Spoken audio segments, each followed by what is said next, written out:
नमस्कार, स्वागत है आप सभी का। आप देखेंगे जोहार छत्तीसगढ़, जिसमें छत्तीसगढ़ की तमाम बड़ी खबरों को देखेंगे, लेकिन शुरुआत करेंगे इस वक्त के हेडलाइन के साथ। सीएम विष्णुदेव साय का रायगढ़ दौरा आज। लैलूंगा के जगरूपुर मंदिर में करेंगे दर्शन, नवाखाई महोत्सव में भी करेंगे शिरकत। जेल में मनेगी चैतन्य बघेल की दिवाली। ईडी की विशेष कोर्ट ने 24 अक्टूबर तक बढ़ाई न्यायिक रिमांड। रायपुर में अचानक चलती कार बनी आग का गोला, ड्राइवर ने कूदकर बचाई जान, आग लगने का कारण अज्ञात।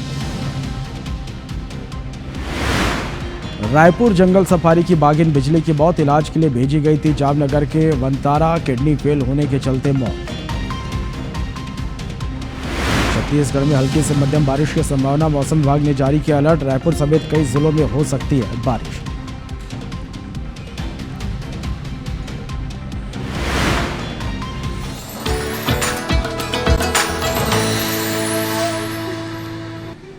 चलिए, वक्त हो गया है छत्तीसगढ़ की हर बड़ी खबरों से आपको अपडेट करने का। आइए आपको इस वक्त की 5 बड़ी और अहम खबरों से रूबरू करवाते हैं।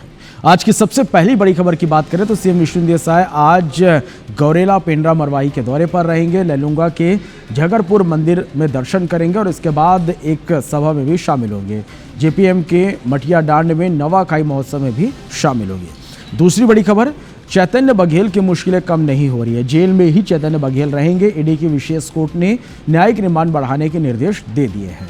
तीसरी बड़ी खबर, राजधानी में देर रात को एक युवक की हत्या कर दी गई है। खमाड़ी शराब भट्टी के गार्ड ने युवक की हत्या की है। रॉड से मारकर गार्ड ने हत्या की है।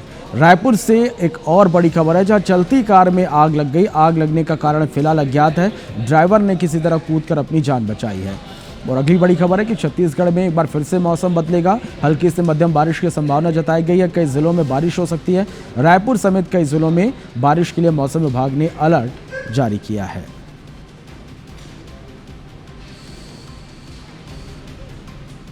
और बुलेटिन की शुरुआत रायपुर से मिल रही इस वक्त की एक बड़ी खबर के साथ। रायपुर में देर रात हुए कत्ल से सनसनी फैल गई। शराब भट्टी के गार्ड कि युवक ने हत्या कर दी। रॉड से मारकर युवक ने गार्ड की हत्या कर दिया। भट्टी बंद होने के बाद शराब देने की जिद कर रहा था। आरोपी को पुलिस ने गिरफ्तार कर लिया है। तो ये बड़ी खबर आप तक अब पहुंचा रहे हैं। रायपुर में देर रात कत्ल से सनसनी मच गई। शराब भट्टी के गार्ड की युवक ने हत्या कर दी। रॉड से मारकर युवक की गार्ड की हत्या कर दी गई। भट्टी बंद होने के बाद शराब देने की जिद कर रहा था। आरोपी युवक को पुलिस ने गिरफ्तार कर लिया है। रायपुर के खमाड़ी थाना क्षेत्र का ये मामला है।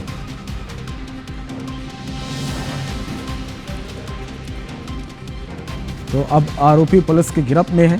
शराब दुकान बंद होने के बाद भी शराब देने की मांग कर रहा था और इसी बात को लेकर विवाद हुआ।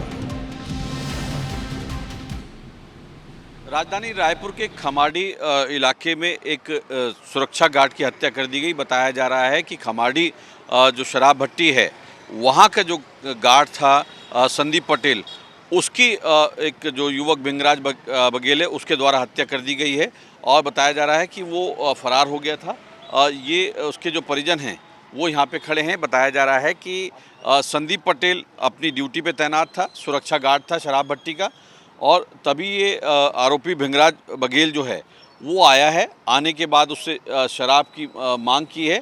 तो मृतक संदीप पटेल के द्वारा उसको 10:30 बजे दुकान बंद होने का बात कही गई और दोनों के बीच विवाद हुआ है।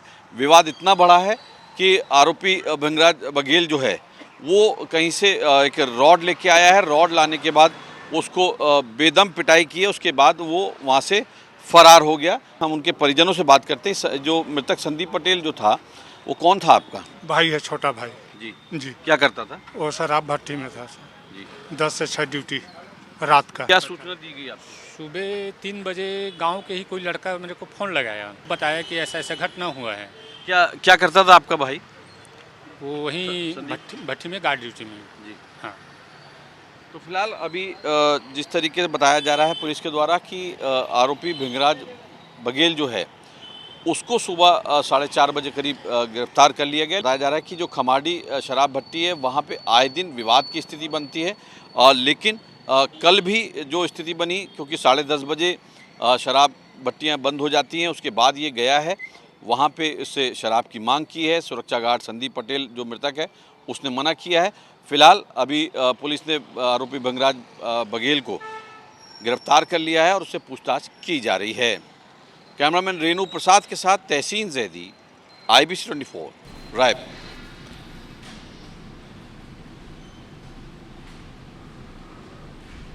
रायपुर से एक बड़ी खबर, जहां चलती कार में अचानक से आग लग गई। आग लगने का कारण अज्ञात है। ड्राइवर ने कूदकर अपनी जान बचाई है। फायर ब्रिगेड की टीम ने आग पर काबू पाया। अवंती विहार इलाके में यह हादसा हुआ। तस्वीरें आप देख पा रहे हैं। ये बड़ी खबर है कि एक चलती कार में अचानक से आग लग गई। रायपुर से ये खबर आप तक हम पहुंचा रहे हैं। आग किन वजहों से लगी फिलहाल यह स्पष्ट नहीं हो पाया है। ड्राइवर ने किसी तरह कूदकर अपनी जान बचाई। इसकी सूचना फायर ब्रिगेड को दी गई। फायर ब्रिगेड की टीम मौके पर पहुंची और आग पर काबू पाया। अवंती विहार इलाके में ये हादसा हुआ है। देखिए किस तरह से एक बड़ा हादसा यहाँ पर हुआ है। चलती कार में अचानक से आग लग गई और देखते ही देखते ये आग पूरी तरह से फैल गई और कार जलकर खाक हो गया।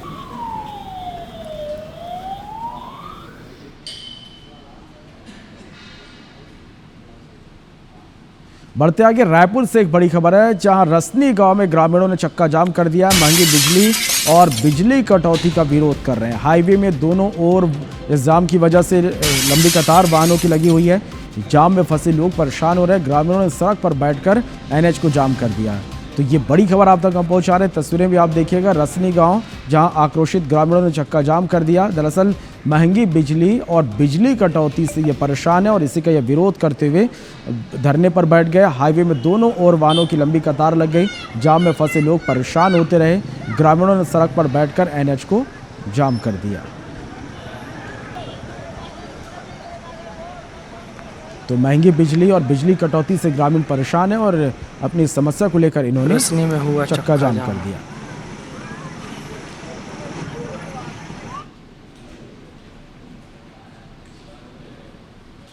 बढ़ते आगे, रायपुर जबलपुर नेशनल हाईवे 30 पर कवर्धा के दर्शनपुर में ग्रामीणों ने चक्का जाम कर दिया। ग्रामीणों का दरअसल ये कहना है कि गांव के एक दबंग व्यक्ति ने सरकारी जमीन पर अवैध कब्जा कर लिया है, जिससे सैकड़ों किसानों को खेतों तक आने जाने में भारी परेशानी का सामना करना पड़ा।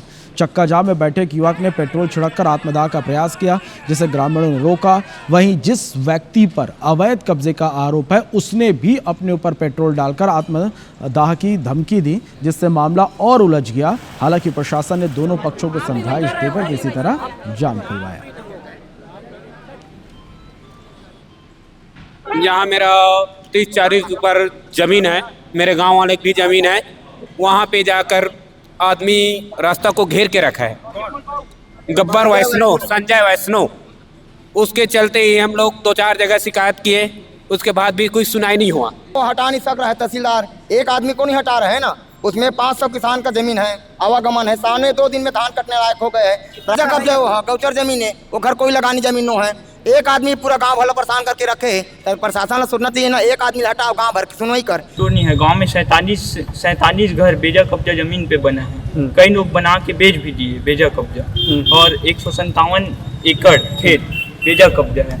और 25 फीट यहाँ इनके आवेदन में ये था कि किसानों को आने जाने में आपत्ति हो रही है, तो 25 फीट रास्ता भी छोड़ दिया सरपंच जी के कहने पे।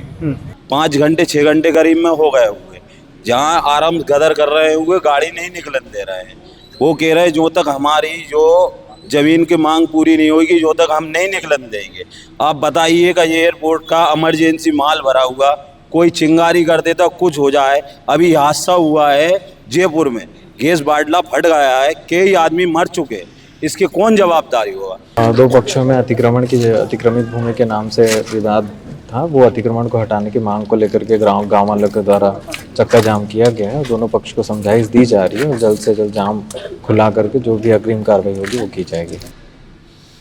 अंबिकापुर में सूदखोरी और नकली दस्तावेज के 4 आरोपी गिरफ्तार हुए हैं। आरोपियों ने 13 लाख रुपए देकर 10 लाख रुपए वसूल लिए थे। फर्जी दस्तावेज बनाकर जबरन इन्होंने दस्तखत करवा लिए थे। पीड़िता की शिकायत पर गांधीनगर पुलिस ने कार्रवाई की है। तो ये बड़ी खबर है। सूदखोरी और नकली दस्तावेज के 4 आरोपी गिरफ्तार हुए हैं। आरोपी ने 13 लाख रुपए देकर 10 लाख रुपए वसूल लिए। पीड़िता से आरोपियों ने 18 लाख रुपए की मांग और की। फर्जी दस्तावेज बनाकर जबरन दस्तखत भी करा लिए। पीड़िता की शिकायत पर गांधीनगर पुलिस ने कार्रवाई की, आरोपियों को गिरफ्तार किया।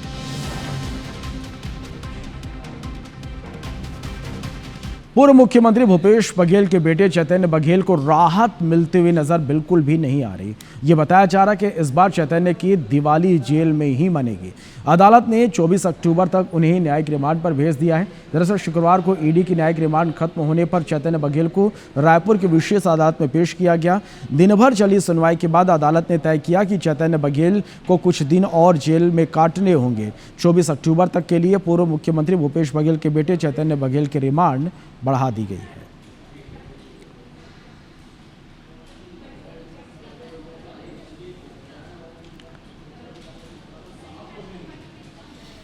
इधर छत्तीसगढ़ के कोयला और डीएमएफ घोटाले के आरोपियों के वकील ईओडब्ल्यू के खिलाफ अदालत पहुंच गए और जांच एजेंसी के खिलाफ शिकायत की है। बचाव पक्ष के वकील फैजल रिजवी ने कहा कि कोर्ट में धारा 164 के बयान करवाने की प्रक्रिया को गलत ढंग से जांच एजेंसी ने किया है। वकीलों ने इस पर ईओडब्ल्यू के खिलाफ हाईकोर्ट में परिवाद दाखिल किया। अदालत ने जांच एजेंसी को इस मामले में 25 अक्टूबर तक जवाब देने को कहा है। बचाव पक्ष का कहना है कि अदालत में आरोपी निखिल चंद्राकर को बयान के लिए लाया तो गया, लेकिन वहां बयान न लेकर पहले से टाइप बयान पर जमा वो करवा लिए गए, जो नियमों के खिलाफ है।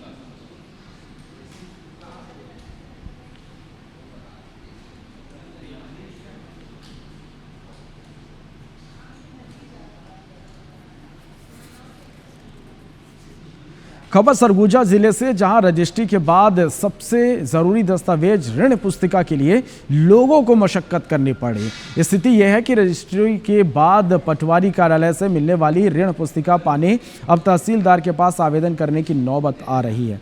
दरअसल जमीन रजिस्ट्री और उनके नामांतरण का नया नियम 1 अगस्त से लागू हुई, जिसके बाद जिले भर में 1000 से ज़्यादा रजिस्ट्रियाँ हो चुकी हैं, लेकिन अब तक ऋण पुस्तिका जारी नहीं हुई है। एसडीएम भी मान रहे हैं कि पहले और अब की रजिस्ट्री की प्रक्रिया में बदलाव के कारण ऐसी स्थिति बन रही है।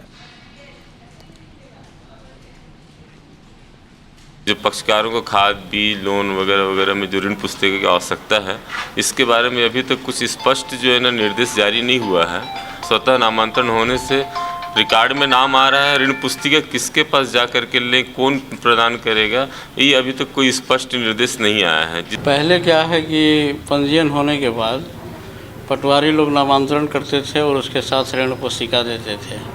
अब वर्तमान में जो पंजीयन का नियम है वो चेंज हो चुका है, माइडीड के द्वारा होता है और उसमें जो है पंजीयन और नामांतरण दोनों एक साथ हो जा रही है। ऐसी परिस्थिति में पटवारी लोग जो है ये ऋण पुस्तिका नहीं दे रहे हैं। तहसील में नामांतरण होता था, फिर तहसीलदार उसका ऋण पुस्तिका जारी करते थे। अभी नया संशोधन होने के बाद विस्तृत इसके स्पष्ट दिशा निर्देश अभी प्राप्त नहीं हुए हैं, लेकिन यदि किसी किसान के द्वारा ज़मीन क्रय किया गया है, उसके नाम पे नामांतरण हो गया है, तो चूँकि ऋण पुस्तिका भी जो प्रदान करना है वो लोक सेवा गारंटी के अंदर आता है, तो संबंधित व्यक्ति तहसीलदार के पास आवेदन करेंगे तो उसका विधिवत सुनवाई करके उसको नया ऋण पुस्तिका जारी किया जा सकता है। सीएम साय के गाय को राष्ट्रमाता घोषित करने वाले बयान के बाद प्रदेश में गाय को लेकर एक बार फिर से पॉलिटिक्स गर्म है। पीसीसी चीफ दीपक बैज ने भाजपा से पूछा कि 2 साल में छत्तीसगढ़ से 5 लाख गाय कहां गायब हो गई और भाजपा के शासनकाल में भारत सर्वाधिक बीफ निर्यात करने वाला दूसरा देश कैसे बन गया। बैज ने कहा कि मुख्यमंत्री का गाय को राजमाता का दर्जा वाला बयान राजनीतिक प्रोपेगेंडा है। इस पर भाजपा विधायक सुनील सोनी ने पलटवार किया है।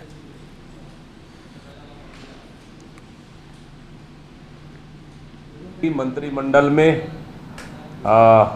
विचार करेंगे कि गाय को राजमाता घोषित किया जाए। मुख्यमंत्री जी का यह बयान मुझे लगता है पॉलिटिकल प्रोपोगेंडा है। 2500 से अधिक गायों की मौत भी हुई और पूरे प्रदेश में 5 लाख से अधिक गौवंश की गायब है। गौ माता को अगर राष्ट्रीय दर्जा मिलता है उसके पीछे कारण है, तो कांग्रेस के लोग गाय को माता मानते ही नहीं है, क्योंकि तुष्टीकरण की राजनीति के अंदर में जो है वो गायों की हत्या करने वालों को संरक्षण दिया है। बिलासपुर में कांग्रेस ने वोट छोड़ गद्दी छोड़ अभियान के तहत हस्ताक्षर अभियान की अब शुरुआत कर दी है। छत्तीसगढ़ पीसीसी के महाप्रभारी जिला विजय जांगेड़ की मौजूदगी में तिफरा से इस अभियान की शुरुआत हुई। विजय जांगेड़ ने कहा कि राहुल गांधी के संदेश को लेकर कांग्रेस कार्यकर्ता घर घर जा रहे हैं। यह आंदोलन सिर्फ राजनीतिक नहीं बल्कि लोकतंत्र बचाने की लड़ाई है। पूरे देश से करोड़ों लोगों के हस्ताक्षर लिए जा रहे हैं।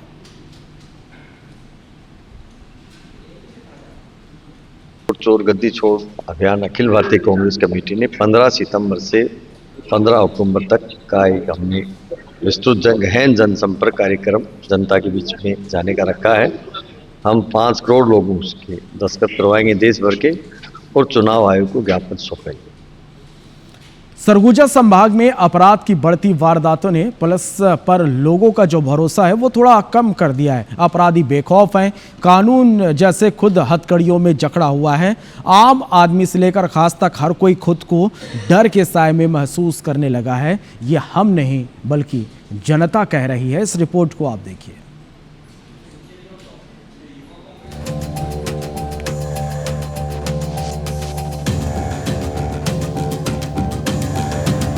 सरगुजा संभाग में अपराध की घटनाएं थमने का नाम ही नहीं ले रही हैं।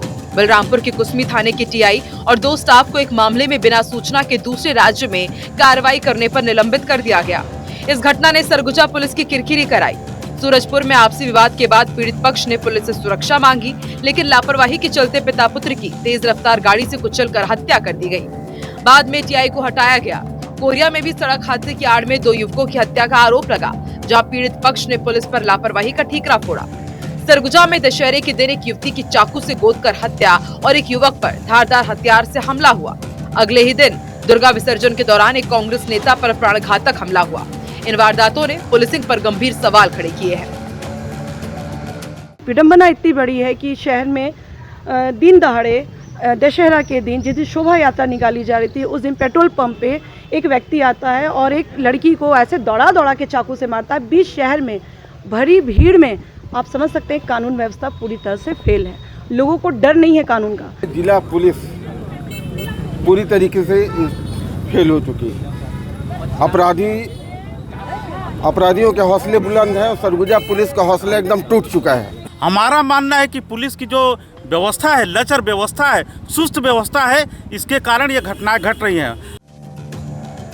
सरगुजा में बढ़ती शिकायतों का निराकरण जिला स्तर पर नहीं हो पा रहा है, जिसके चलते आईजी को भी हस्तक्षेप करना पड़ रहा है। आईजी दीपक झा का कहना है कि पुलिसिंग को बेहतर करने के लिए लगातार प्रयास किए जा रहे हैं और लापरवाह अफसरों पर कार्रवाई भी हो रही है। ऐसा कहना उचित नहीं है कि ज़्यादा अपराधी हावी हो रहे हैं, और जहाँ जहाँ हमारे सामने घटनाएं आ रही हैं, सभी घटनाओं में सभी तत्काल त्वरित कार्रवाई पुलिस के द्वारा की जा रही है। और आपने देखा होगा हाल फिलहाल में जितनी भी घटनाएं हुई हैं, लगभग सभी घटनाओं में जो आरोपी थे उनको गिरफ्तार कर दिया गया सभी में, और स्ट्रिक्ट कार्रवाई करने के निर्देश दिए गए हैं। सरगुजा में बढ़ते अपराध और पुलिस की लचर व्यवस्था ने आम जनता के मन में डर पैदा कर दिया है। जरूरत है कि पुलिसिंग को और मजबूत किया जाए ताकि अपराधियों में कानून का खौफ बने और जनता सुरक्षित महसूस करे। अभिषेक सोनी के साथ bureau report, IBC 24 Ambikapur. Rajim के अभनपुर पुलिस ने आमनेर गांव में मिली युवक की लाश की गुत्थी आखिरकार सुलझा ली है। जांच में खुलासा हुआ कि मृतक युवक सोनू पॉल, जो कि ग्राम बातापार का निवासी था, उसकी हत्या ग्राम आमनेर के शराबी युवकों ने की थी। दरअसल आरोपियों ने पहले सोनू को शराब दुकान के पास शराब पिलाई और फिर लूट की नियत से उसे अपनी गाड़ी में बैठाकर आमनेर ले गए, जहां पर आरोपियों ने हाथ में पहने लोहे के चूड़े और पत्थर से कुचलकर उसकी निर्मम हत्या कर दी। खास बात यह रही कि मुख्य आरोपी सुबह से ही घटनास्थल के आसपास मौजूद था। लाश को नहर से निकालने में पुलिस की मदद भी उसने की, लेकिन आरोपी के बड़बोलेपन से पुलिस को शक हुआ और कड़ाई से पूछताछ में राज खुल गया। घटना से जुड़ा एक CCTV फुटेज भी सामने आया, जिसमें आरोपी शराब दुकान से मृतक को गाड़ी में बैठाकर ले जाते दिखाई दे रहे हैं। फिलहाल पुलिस सभी आरोपियों से पूछताछ कर रही है और आगे की कार्रवाई जारी है।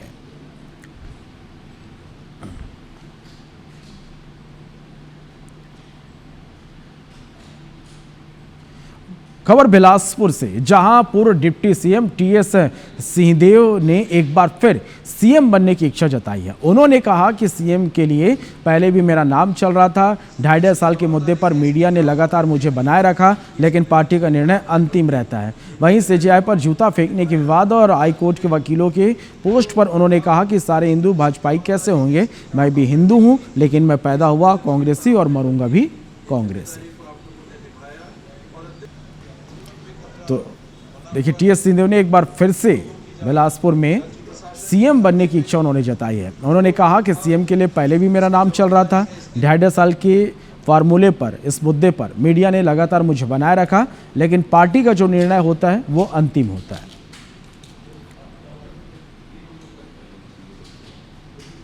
मीडिया ने बहुत 2.5 साल में मेरे को लगातार बना के रखा था। और पार्टी का निर्णय जो होता है वो फाइनल। जिम्मेदारी कोई भी मिले तो आदमी नकार थोड़ा ना करेगा। मैं ये कभी नहीं कहूंगा कि मुझे मुख्यमंत्री नहीं बनना है।